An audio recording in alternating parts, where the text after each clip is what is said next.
Pues bien, hermanos, vamos a abordar el siguiente pasaje, Mateo 4, 12 al 17.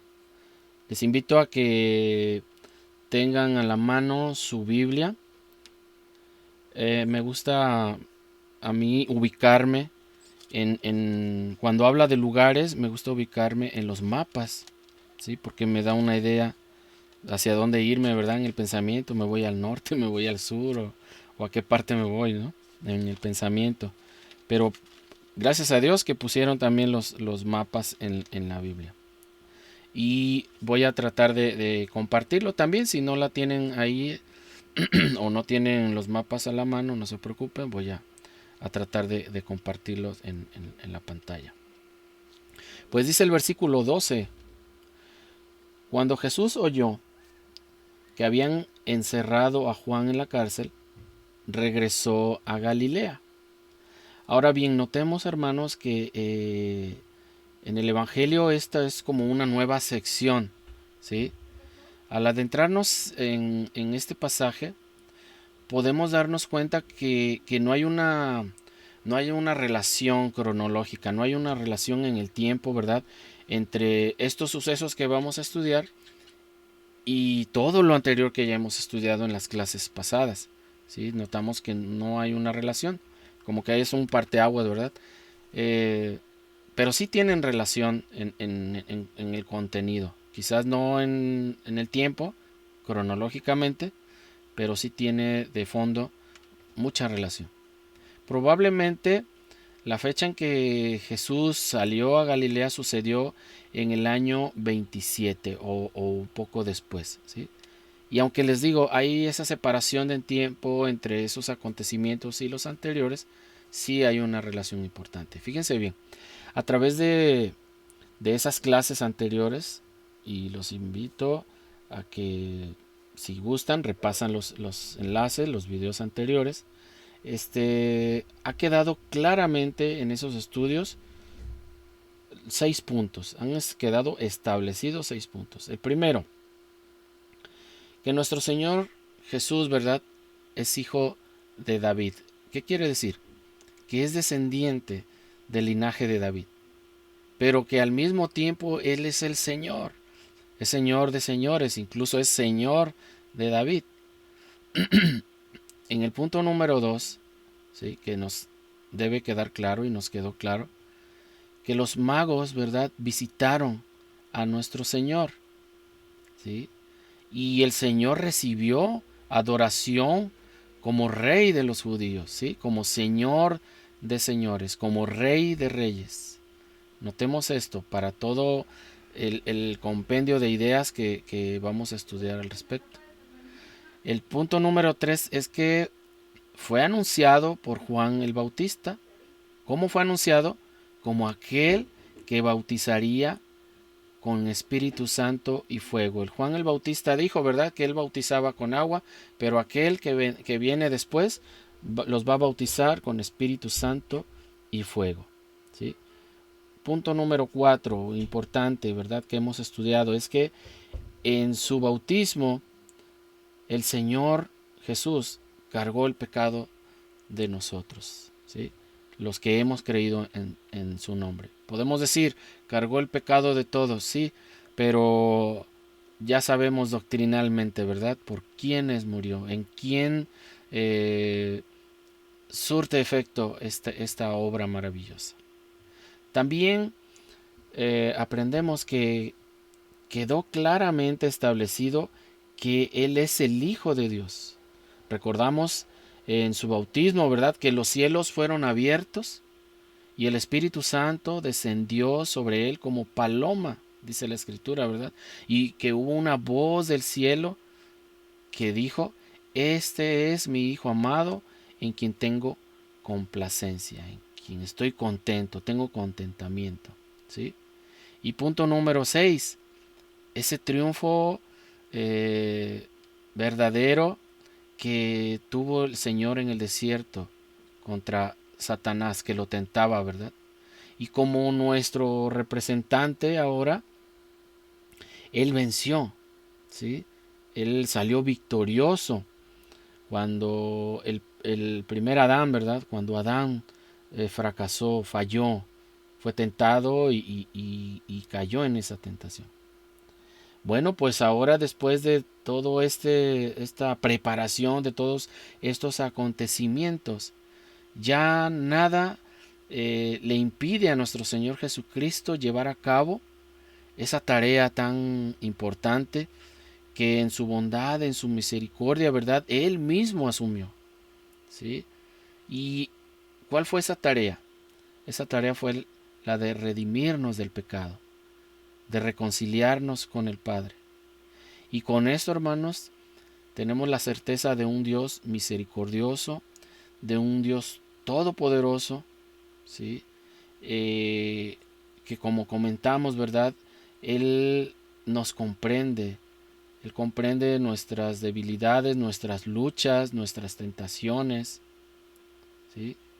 En los momentos de dolor, de tristeza y en los momentos de abatimiento, ¿verdad? También por algún pecado que hayamos cometido, porque cuando hemos pecado, ahora que estamos en el camino del Señor, el Espíritu Santo nos redarguye y no nos sentimos bien, nos sentimos tristes, abatidos, ¿sí?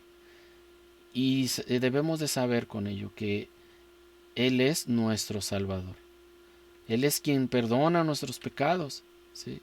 Él es quien sana nuestras dolencias físicas y sobre todo las espirituales, ¿sí? Porque en la Biblia podemos aprender que por el pecado hasta se abaten los huesos, ¿sí? Quiero compartirles lo que dice el rey David en los Salmos 51, 1 al 10. Dice así: Ten compasión de mí, oh Dios, conforme a tu gran amor, conforme a tu inmensa bondad, borra mis transgresiones. Lávame de toda mi maldad y límpiame de mi pecado. Yo reconozco mis transgresiones. Siempre tengo presente mi pecado. Contra ti he pecado, solo contra ti, y he hecho lo que es malo ante tus ojos. Por eso, tu sentencia es justa y tu juicio irreprochable. ¿Qué dice la Biblia? ¿Verdad? Que la paga del pecado es muerte. Es un justo juicio de Dios por el pecado, ¿sí? Dice el 5: Yo sé que soy malo de nacimiento, pecador me concibió mi madre. Yo sé que tú amas la verdad en lo íntimo, en lo secreto me has enseñado sabiduría. Y aquí viene la petición, en esa fe en un Dios que salva. Dice: purifícame con hisopo y quedaré limpio. Lávame y quedaré más blanco que la nieve. Anúnciame gozo y alegría. Infunde gozo en estos huesos que has abatido. Aparta tu rostro de mis pecados y borra toda mi maldad. Y dice este último versículo: Crea en mí, oh Dios, un corazón limpio y renueva la firmeza de mi espíritu. Hermanos, no hay nadie como nuestro Dios. No hay nadie como Cristo, porque cuando venimos a Él en arrepentimiento, en fe, Él nos escucha, hermanos, nos perdona, nos restaura, nos levanta, nos reconcilia con el Padre y tenemos la certeza que somos sus hijos. Pues gloria a su nombre por Él, por su inmenso amor. Ahora bien, dice el pasaje que Él decide irse a Galilea, decide retirarse a Galilea. Y esto sucede por dos cosas. Porque tuvo que ver el encarcelamiento de Juan el Bautista y porque tenía que cumplirse una profecía, ¿sí? Vamos a ver esta parte del encarcelamiento de Juan el Bautista, y hay un motivo por el cual es encarcelado. Dice Mateo 14, 3 y 4. Dice: porque Herodes había prendido a Juan y le había encadenado y metido en la cárcel por causa de Herodías, mujer de Felipe, su hermano, porque Juan le decía, no te es lícito tenerla. Cuando se dice la verdad a alguien, ¿verdad? Incomoda, dice el dicho. Y más que era el rey Herodes. Y si Juan le estaba señalando su pecado, le estaba señalando lo que no debía hacer, pues esto le incomodó, le enojó y terminó Juan en la cárcel por ello. ¿Sí? Ahora, por otra parte, quienes seguramente, ¿verdad?, se alegraron por este hecho de que Juan fue encarcelado, pues fueron los judíos en Jerusalén. ¿Por qué digo que se alegraron? Sin duda, pues porque estaban celosos por la popularidad que Juan tenía. Dice la Biblia que venían muchos, ¿sí?, a escucharlo, a bautizarse, iban al río Jordán y había muchos.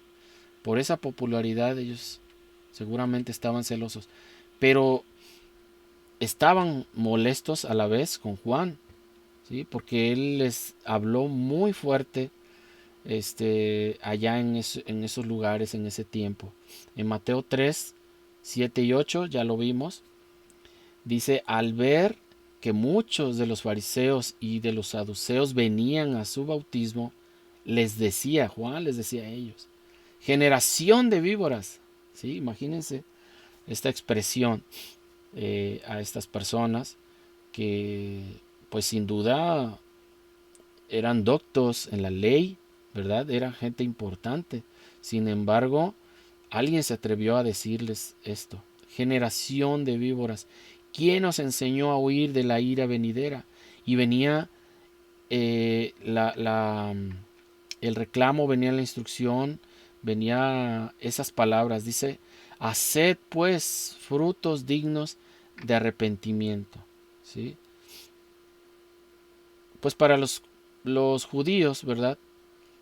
El que haya sido encarcelado Juan por ello, pues poco les duró el gusto, ¿sí? Porque tiempo despuesito escucharon que los que seguían al Señor Jesús eran mucho más en número que los que seguían a Juan, ¿sí? Entonces tenían ahora otro pendiente, ¿sí? Ya Juan ya estaba encarcelado, quizás se iban a despreocupar, pero venía el más importante, que es nuestro Señor Jesucristo. Dice en Juan 3, 22 al 26. Después de esto, vino Jesús con sus discípulos a la tierra de Judea, ¿sí?, y estuvo allí con ellos y bautizaba. Juan bautizaba también en Enón, junto a Salim. Y aquí es donde me gustaría compartirles el mapa. Si se ve el cursor, ¿verdad? Aquí está la tierra de Judea, perdón, ¿sí? Y en la parte de aquí donde está el cursor está ese territorio que está mencionando, ¿sí? Enón junto a Salim, aquí cerca de Samaria también, ¿sí? ¿Y por qué bautizaba ahí? Dice la Biblia, porque allí había muchas aguas y venían y eran bautizados. Porque Juan no había sido aún encarcelado. Entonces hubo discusión entre los discípulos de Juan y los judíos acerca de la purificación, y vinieron a Juan y le dijeron, Rabí, mira que el que estaba contigo al otro lado del Jordán, de quien tú diste testimonio, bautiza, y todos vienen a él. Ese todos, ¿verdad?, es una gran multitud también. Entonces,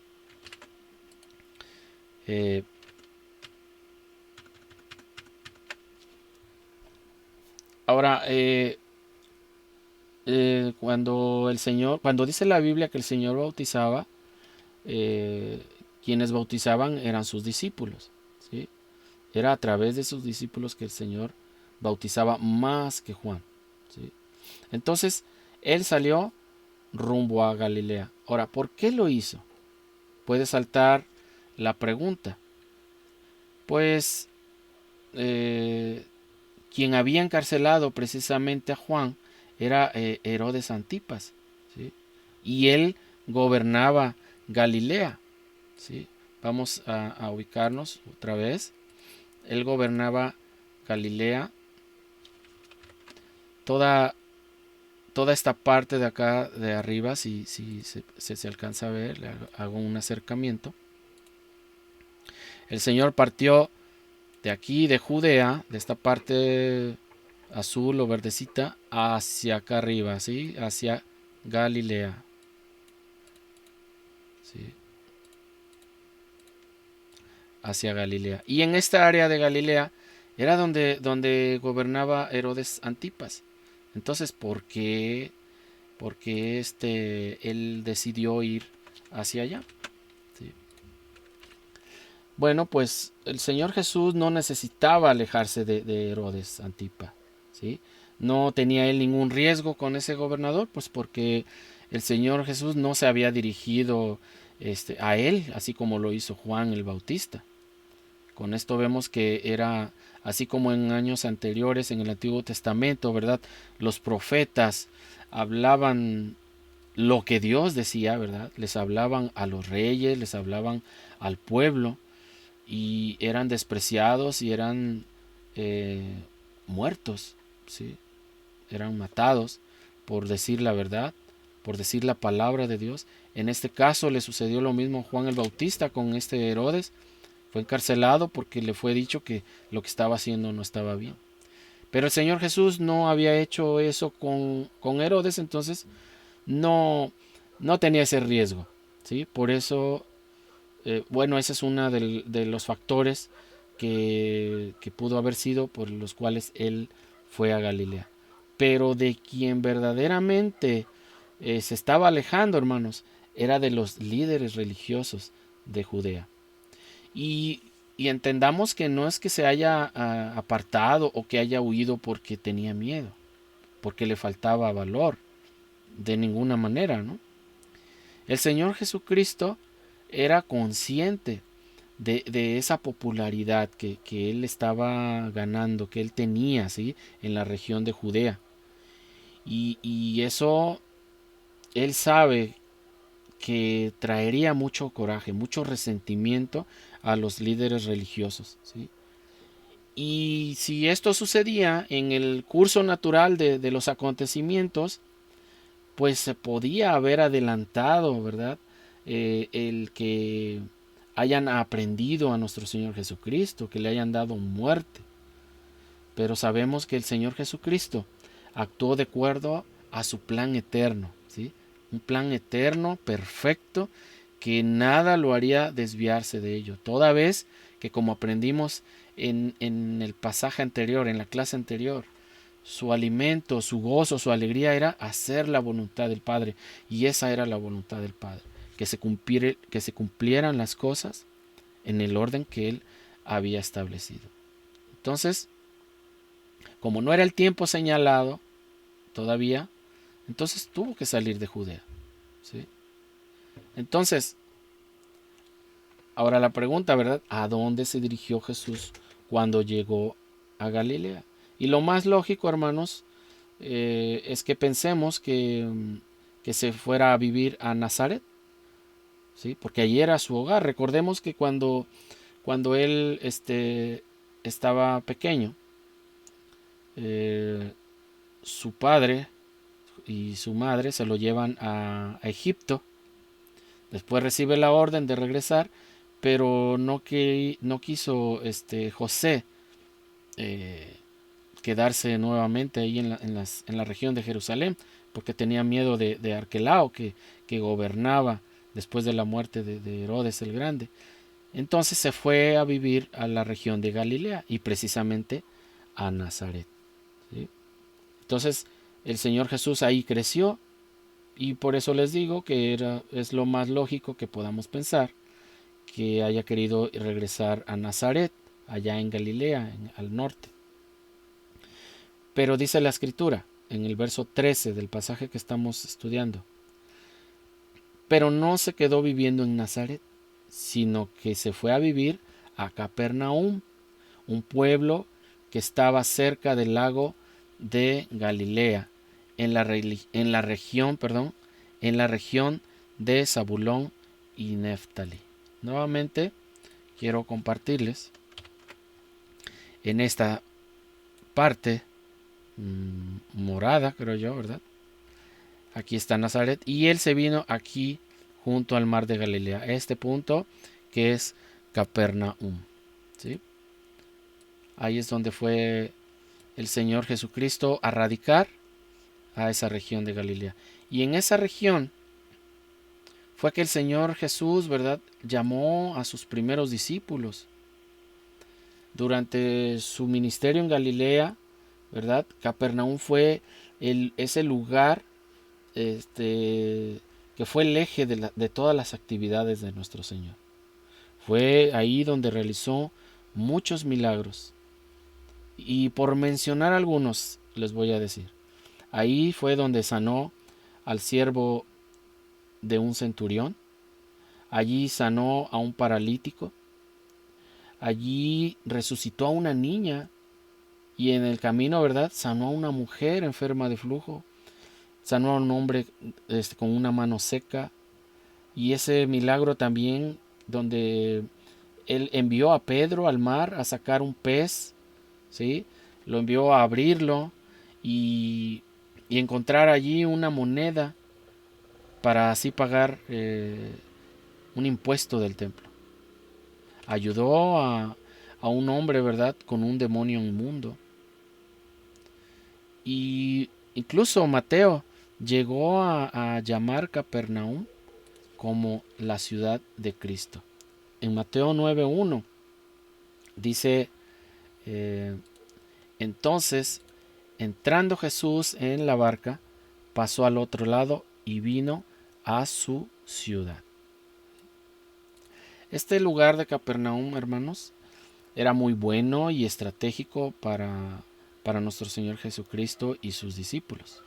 Pues porque esta zona estaba rodeada de otros lugares, de otras aldeas, y el acceso a ellas era fácil, es fácil llegar por tierra o ya sea por mar, ¿sí?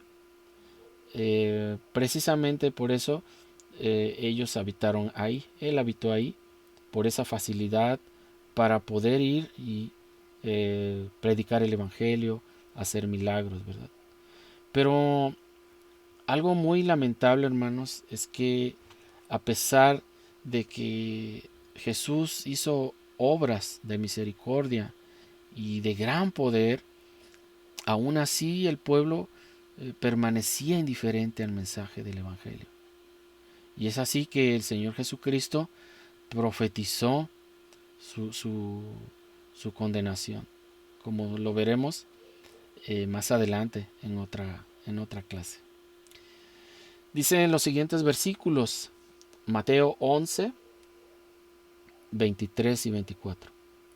Y tú, Capernaum, bueno, esto es lo que dice antes. ¿Qué dice antes? Para que se cumpliera, ¿verdad?, la profecía. Y la profecía es, y tú, Capernaum, que eres levantada hasta el cielo, hasta el Hades serás abatida. Porque si en Sodoma se hubiera hecho los milagros que han sido hechos en ti, habría permanecido hasta el día de hoy. Por tanto os digo que en el día del juicio será más tolerable el castigo para la tierra de Sodoma que para ti. Hermanos, qué terrible es rechazar el amor, la misericordia de Cristo. Cuando una sociedad y en lo individual, ¿verdad?, cuando una persona rechaza el amor de Dios en la persona de Jesucristo, no hay nada más que hacer, no tiene nada más que condenación eterna y esperar el día del juicio. Entonces, ¿a qué voy con esto? Que nosotros no nos debemos de desanimar, hermanos, cuando las personas rechazan el Evangelio, cuando nos rechazan incluso a nosotros cuando les compartimos. Debemos de recordar siempre que el Señor en su soberanía, Él es quien convence, Él es quien convierte a las personas. no nosotros, no nuestro discurso, no nuestros ejemplos, nuestras palabras, ¿verdad? Nuestro discurso evangelístico, nada de eso va a hacer que las personas entiendan, comprendan, se conviertan, sino solo Dios. La Biblia dice que la salvación es del Señor, ¿sí? Pues bien, otro motivo por el cual cambió su residencia a Capernaum, como lo mencionaba antes, fue precisamente para que se cumpliese lo dicho por el profeta Isaías, ¿sí? Cuando dijo: tierra de Zabulón y tierra de Neftalí, camino del mar, al otro lado del Jordán, Galilea de los gentiles. Dice: el pueblo asentado en tinieblas vio gran luz, y a los asentados en región de sombra de muerte les resplandeció luz, o luz les resplandeció. Entonces fue a esa tierra de Galilea y sus alrededores donde el Señor Jesús pasó la mayor parte de su vida aquí en la tierra. Ahí el Señor Jesús creció. Años después fue de aldea en aldea, ¿verdad? Dando consuelo y sanando a muchos. Ahora, cuando la Biblia se refiere a tierra de Zabulón y tierra de Neftalí, se refiere a la gente que habitaba en esas aldeas de Galilea, como vimos en el mapa. Y toda esa población, ¿verdad?, es llamada pueblo asentado en tinieblas. ¿Sí? Estar en tinieblas, hermanos, es la condición en la que se encontraban esos habitantes de la región. Y esta es una figura. Esta figura de en tinieblas se refiere estar o vivir en el engaño, ¿sí? Una completamente ceguera de mente, de corazón. Dice la palabra de Dios en Efesios 4:18, teniendo el entendimiento entenebrecido, ajenos a la vida de Dios por la ignorancia que en ellos hay, por la dureza de su corazón. Entonces es gente que vive engañada. Hay gente en nuestros tiempos que hemos escuchado, ¿verdad?, que Dios ama a todos, que Dios no va a castigar a nadie, que el infierno no existe. Lo que comentábamos, ¿verdad?, acerca de la naturaleza humana de nuestro Señor Jesucristo. No creen que fue completamente humano. Otros creen que fue humano, que sí hizo milagros, que sí enseñó, pero que no es Dios, ¿sí? Entonces viven engañados. Y dice la palabra de Dios en Efesios 4:8, por la ignorancia que hay en ellos, ¿sí?, y por la dureza de su corazón. La gente, hermanos, ustedes lo han constatado, ¿verdad? Lo hemos vivido. Cuando les hablamos de Cristo, endurece su corazón. ¿Qué pasó cuando Moisés iba ante Faraón? Dice la Biblia que Dios endurecía su corazón. El corazón se le endurecía. Y así podemos constatar que la gente, cuando les hablamos de Cristo, cuando les compartimos el Evangelio, endurece su corazón. Entonces es porque están en tinieblas, viven en el engaño. Y también otro estado, ¿verdad?, de esa figura es que viven en depravación.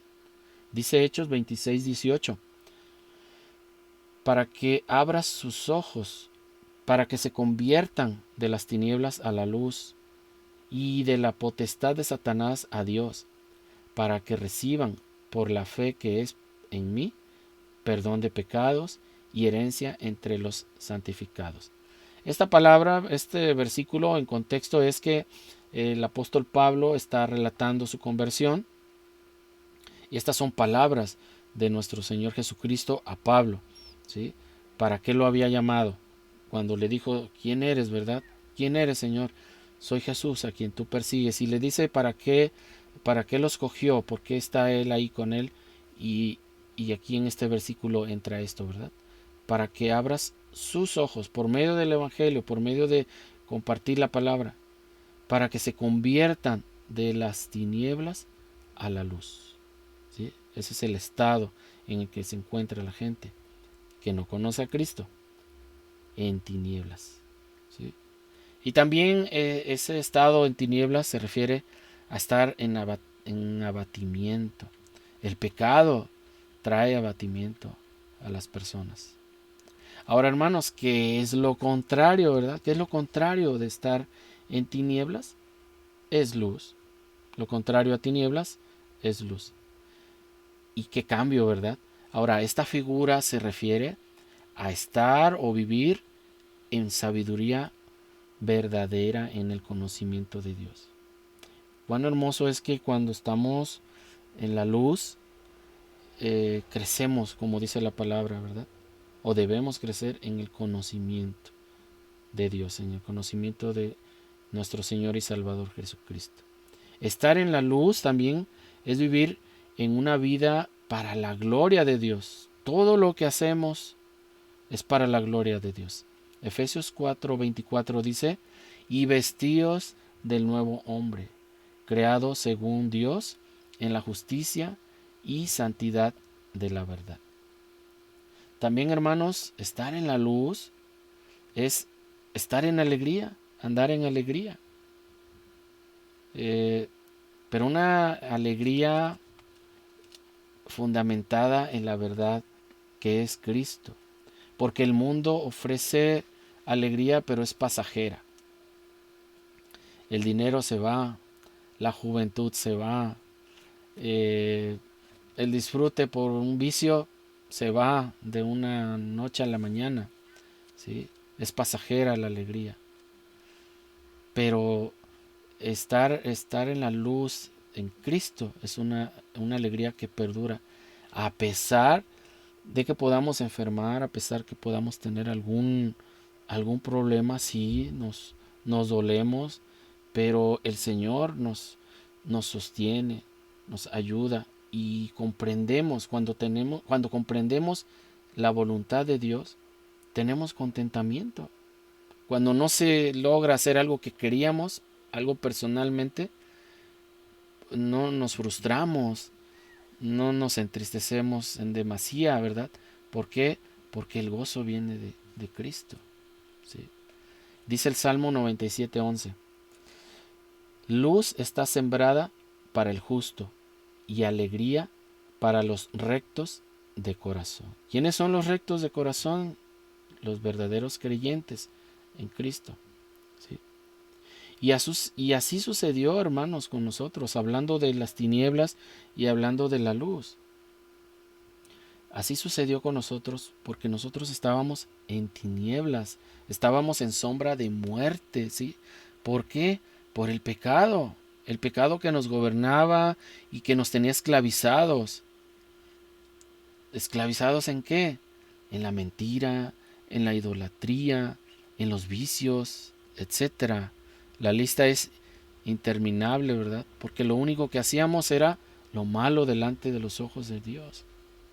Y nosotros íbamos a la condenación eterna, íbamos al lago de fuego, apartados eternamente de Dios. Pero, gloria a Dios, hermanos, que vino a nosotros la luz de Cristo y el gozo de su salvación. ¿Sí? Fuimos expuestos al Evangelio a través de la predicación, a través de la lectura de la Biblia, aunque no comprendíamos, aunque nos explicaban, pero no entendíamos nada o no queríamos saber nada, pero fuimos expuestos al Evangelio. Y un día su Espíritu Santo, hermanos, nos regeneró, nos dio vida nueva, nos convertimos, ¿verdad? Y todo esto por la obra perfecta y majestuosa de Jesucristo. Y asimismo fuimos justificados por Dios, nos lavó de nuestros pecados. Y gloria a Él, hermanos, porque nos adoptó como sus hijos. Y ya ahora en la salvación, ¿verdad? Nos santificamos, nos alimentamos de su palabra, hacemos buenas obras ahora en Cristo, para gloria de Cristo. Y por su poder, hermanos, Él nos sostiene, nos mantiene justos durante toda nuestra vida hasta la venida de Cristo. ¿Sí? cuando nuestros cuerpos sean glorificados y contemplemos la gloria, la majestuosidad de nuestro Dios. Hasta ese día estaremos preparándonos, luchando contra el pecado, santificándonos, ¿verdad? Y pues, qué obra tan maravillosa de nuestro Dios. Y la gloria solamente a Él es. No podemos decir, estoy aquí porque yo me convertí, porque yo creí, porque yo quise. No, la gloria es de Cristo, ¿sí? La obra completa de salvación es de Él. Ahora, hermanos, lo trágico, lo triste es que muchos rechazan ese evangelio. Así como nosotros fuimos expuestos al evangelio, mucha gente es expuesta al evangelio. Se les habla, se les aconseja, se les citan las escrituras, se les da testimonio, ¿verdad? El testimonio propio de nuestra vivencia pasada y la actual, ahora en Cristo, pero ellos rechazan el evangelio que les es anunciado. Y también es triste, hermanos, que muchos otros, a pesar de estar dentro de la iglesia de Cristo, a pesar de estar escuchando constantemente el evangelio, a pesar de estar escuchando sana doctrina, siguen rechazando el señorío de Cristo en sus vidas.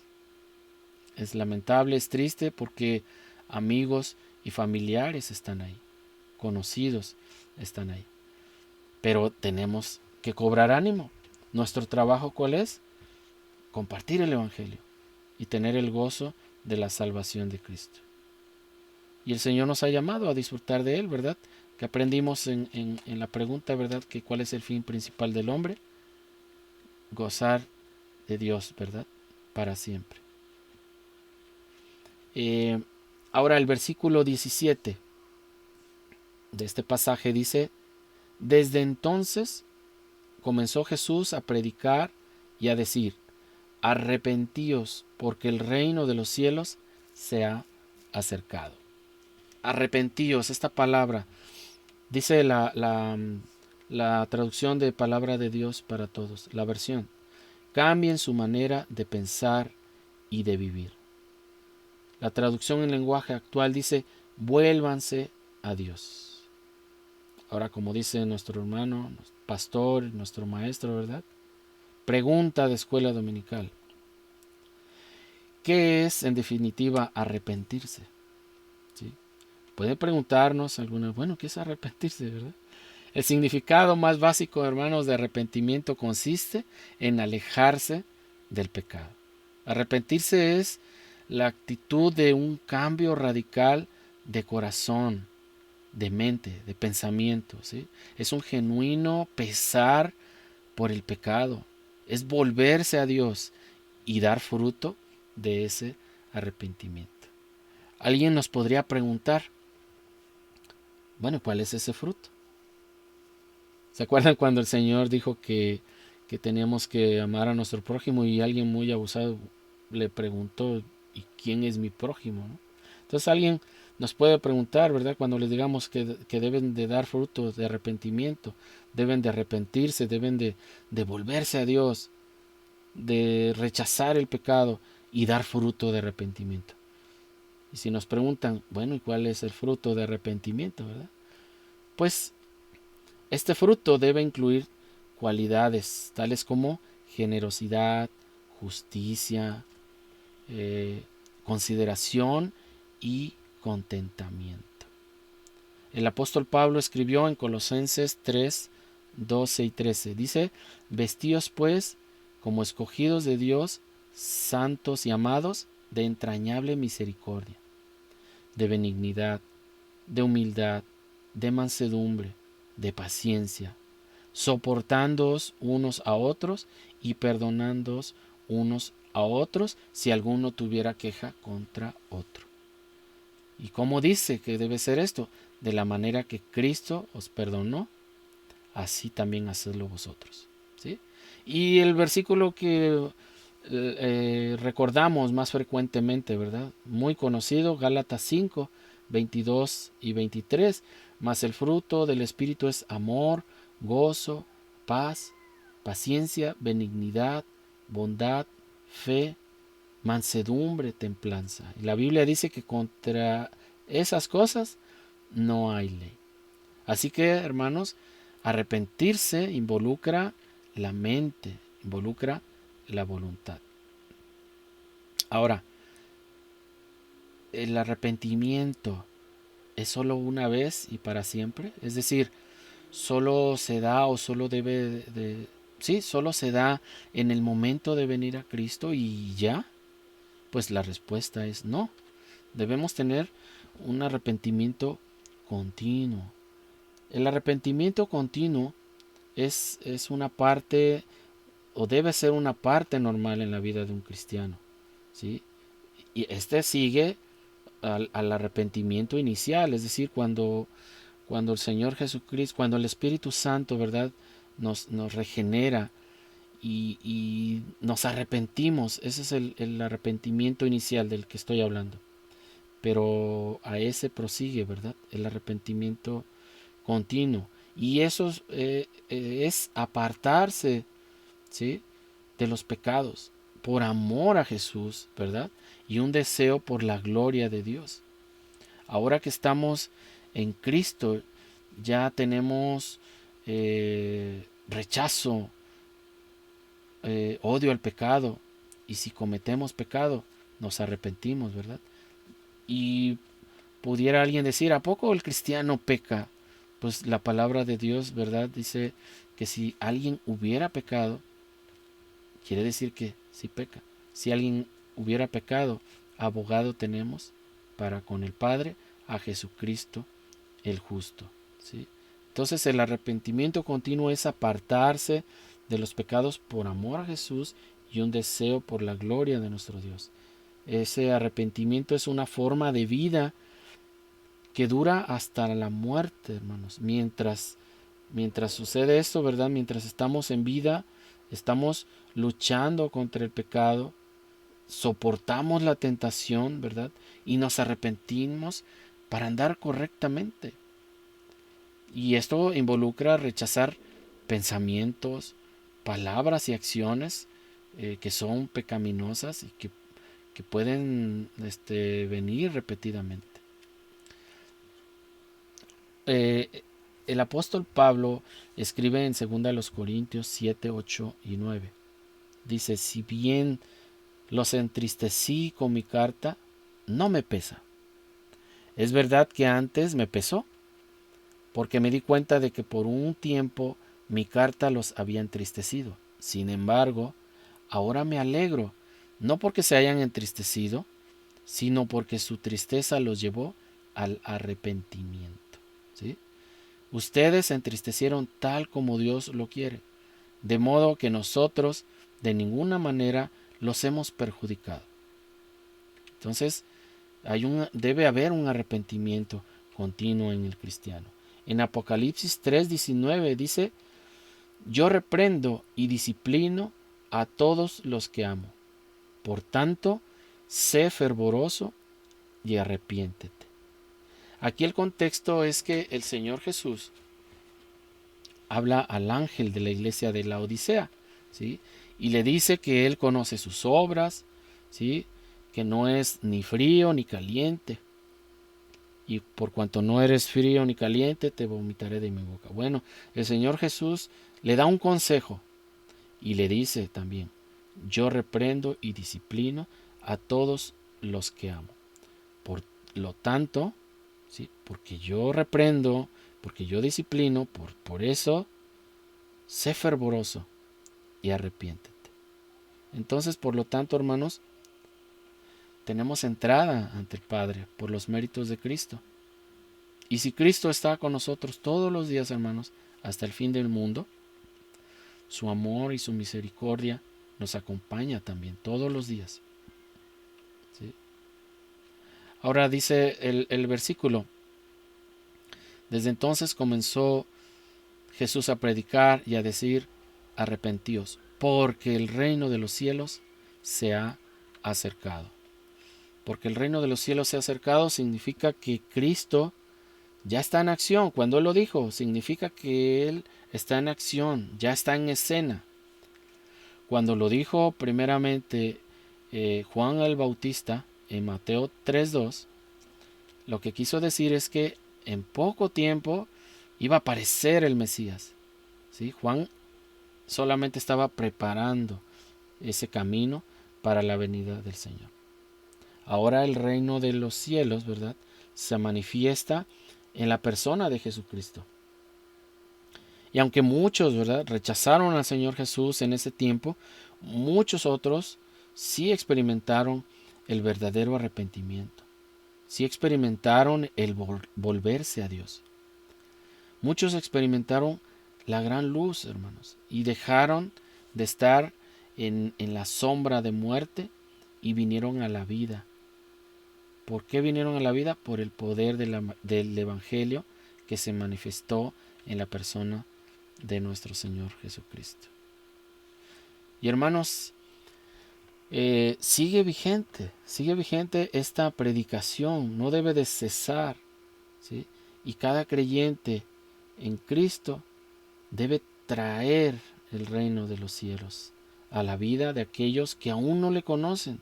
Es nuestro trabajo, hermanos, predicar que Cristo perdona, que estamos en pecado, pero que el amor de Dios es tan grande que envió a su Hijo unigénito a morir por nosotros y a resucitar, ¿verdad?